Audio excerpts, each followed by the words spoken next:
همین بیان حق واقعیت بسیار سخت است برای نفس. تجربه مقامی منبر و جلسه و محفل و دعوت همین چیز است دیگه. پیش از 10 سال شده و منابر که میریم یکان جا که آدم میمان میکنم نه بازم دسترخوان خواه گوشت و پلو و خوراک همون چیز تیار میکنم. چند تا موتر و مخلصین ماشاءالله 10-15 تا موتر جلوی دنبال تکبیر الله اکبر میفهم هیچ گپی نیست. باز همین دیگه جذبه میایم آیت‌های جهاد و قتال خواب میخونیم. یکان وقت تنهایی که فکر میکنه که چرا من به این آیت عمل نمیکنم؟ چرا من خودم در میدان جهاد نیستم، در سنگر نیستم؟ چرا من فیر کردن تفنگ یاد ندارم؟ چرا حتی همین بچه‌ها خود خب پتاقی صدا میداری؟ حتی بعضی از این استادا شاید یاد نداشته باشه پتاقی رو روشن کنه.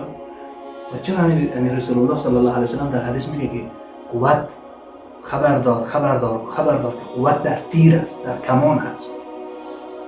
و چرا رسول الله صلی الله علیه و سلم اکثر خطبه‌های خود اینطور میخوند که شمشیر به دستش گرفته بود، سر شمشیر خطبه میخوند. و این آیت‌های جهاد رسول الله صلی الله علیه و سلم اینقدر حرکات نظامی رو به صحابه تعلیم میداد. و ما بخاری و مسلم و ابن ماجه و ابو داود و نسائی و ترمذی و خلاصه اینا رو مکمل کتاب جهاد زیر دیگه میخونیم به سر میزن.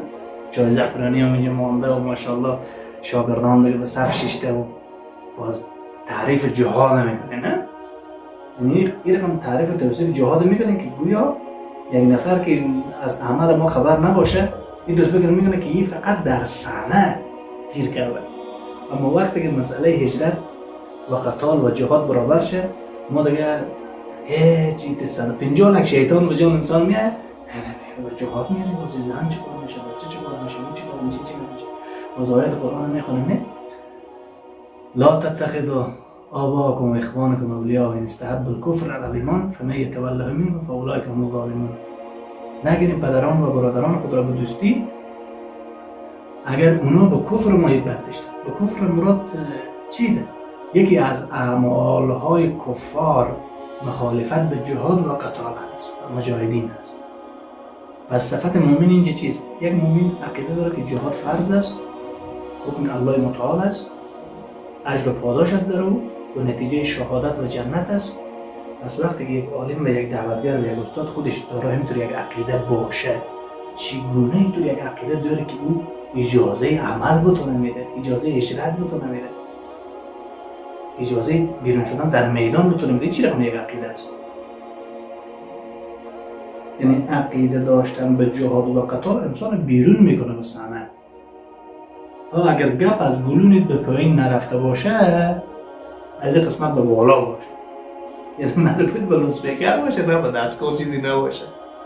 پس این جهاد گپ است همون تشویق غیر الله به تو جنت است دیگه. صلاح الدین ایوبی رحمه الله میگه که علمای بدکردار و خواهش پرستان نفس و علمای نفسی و سو میگه جنتشان همون خانهشان هست، شریعتشان خواهش نفسشان هست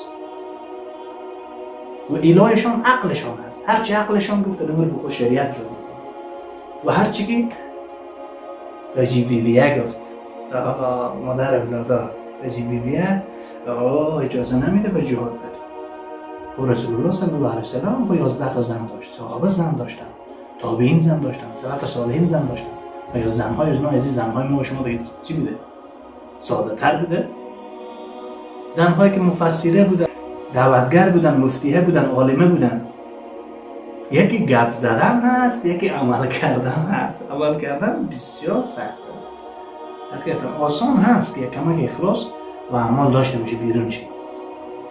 اما تمام کفار رو علیه تبلیغات شروع میکنن. اگر عمل نکنی هیچ کس به تو کار نداره. چرا؟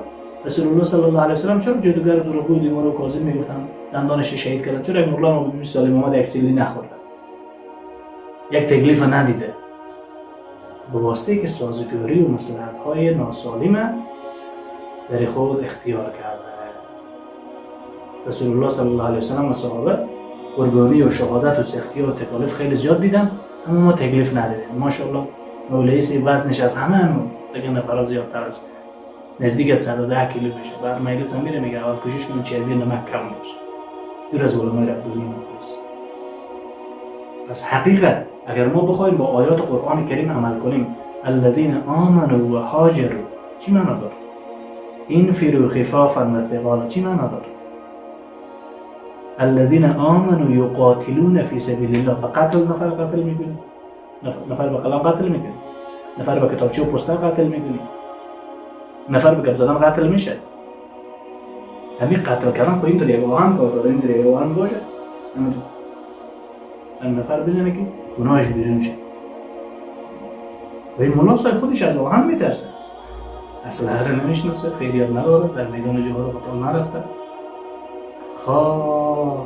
چیز به این تخفیف ویژه آمده